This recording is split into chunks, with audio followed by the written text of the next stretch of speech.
Hello, day 4 in Barcelona, and today we're going on a trip to Cava. Let's go.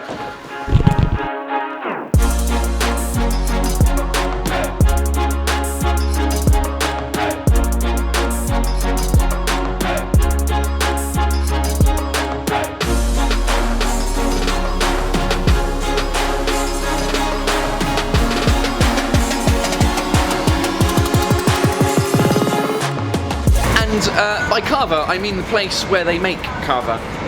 Because as my friend Oscar said to me this morning, he goes, "Hey Paul, it's not fucking Cava, right? It's not champagne, it's like totally, you got it wrong, okay?" He doesn't speak like that. But where are we going, Oscar? What's the name of the place? I don't fucking know, but I do sound quite a bit like that, actually. What's the place called? I thought Pedernés. Huh? Pedernés. Pedernés. Let's check. Pedinis. We're going to Pedinis. Basically, I thought Cava was similar to Champagne, I thought Cava was a region. Like Champagne is in France, but it's not. It's just the word cave. Like back cave. Fact. So we're going to a town where Cava is produced, basically. What's it called? The name of the town is called Saint something. Oh, dude, you're asking a lot of questions, and it's really early in the morning. And There's the town. There's the town. Sant Sadurní. The place is called Sant Sadurní d'Anoia. Not Cava. No. Cava. Leave it to the French to just think that, oh, sparkling wine must be what it's called. I'm not French. Sound like it though. Asshole. Are we on the right train? Yes, can confirm. We confirmed. We were really worried there for a minute. Yeah, the train system is more complicated than we initially thought, so we're using City Mapper to get around, and we couldn't figure it out because there was just a lot of things happening at Sant's station. Their tables were ridiculous because their tables had like 8 trains, all 6 minutes apart, with all the same damn station, and it just made no sense. Yeah, and it was too early in the morning, and we hadn't had coffee yet. Fair. But we're on the right train, I think.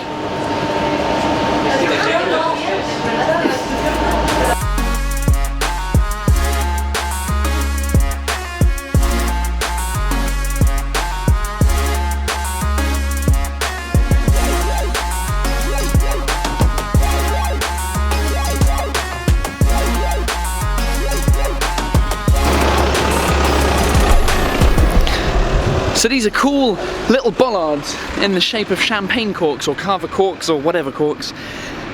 But it's been a fun day. We weren't allowed to film in the Cava caves, but learned some interesting stuff about Cava. It's very cool, very similar to Champagne. It's similar, basically the same techniques. And we went to 2 different houses. One that was a kind of a bigger house that has, but they keep the techniques traditional. Look at them all standing there waiting for me to do my vlog and finish. Hurry up, you twat! Let's go down that way. Let's keep going. So we did an older house. Yeah. That still uses traditional techniques, but was bigger than the. Annual production about 25,000 bottles a year, but they did everything by hand. Everything by hand, 25,000 bottles per year, but there's more employees. It's a little bit higher. Higher end, a little bit more posh. So the 3 things they did that were apparently specific to this house were A, they never added sugar, no added sugar or extra sweet wine. No sugar. 2, all of their grapes were from this region. They didn't buy grapes from anywhere else. And then 3, they did the degorging by hand. They didn't use machines. Exactly. The degorging is taking the mother, like the end of the yeast, which is called the lees, at the end of the bottle. Similar to Champagne. French people, if you're watching this, if you know anything about Champagne, you'll know that when they start it flat, and then to get the yeast at the bottom, at the top, so they can take it out, they twist it sideways and twist it and twist it and twist it and angulate it for a couple of months. Angulate? I don't think it is a word.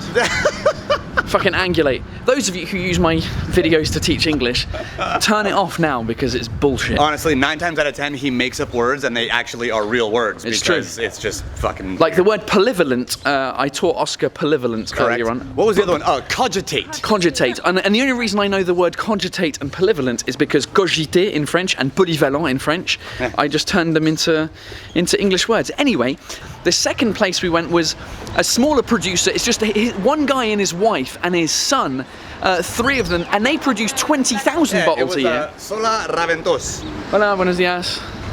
Yeah, the other place was Sola Raventos. Solar Raventos. Okay, this place was very cool. We really enjoyed the tour because it was just a family-owned business, and the guy was telling us about how he uses robots to do some of the process. That Isidro. Isidro was one of the name of his robot. And that was really cool. Like he uses that to improve his production. He's a one-man band, and 6 months ago, his son decided, you know what, I actually want to carry on the family business.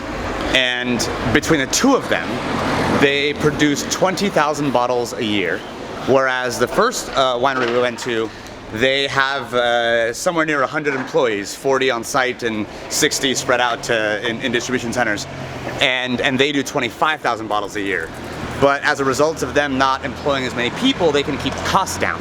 So their wine is just as good, but they cost half as much. Right. It's great. So it was cool, that was it basically, and then we went for lunch in a great place, and we had fun, and we're still walking on the streets where they have the corks. Corks in the streets. Corks on the streets. So yeah, that's it. That's pretty much it for this episode of the vlog. Hope you enjoyed it. You didn't see much because we weren't allowed to film in it, but you might have some information about Cava which you didn't have before. That's it. All right, we'll see you tomorrow at 7 AM for another episode. Say adios. Adios. Bye. Adios. Oh, there you go. B2, bye.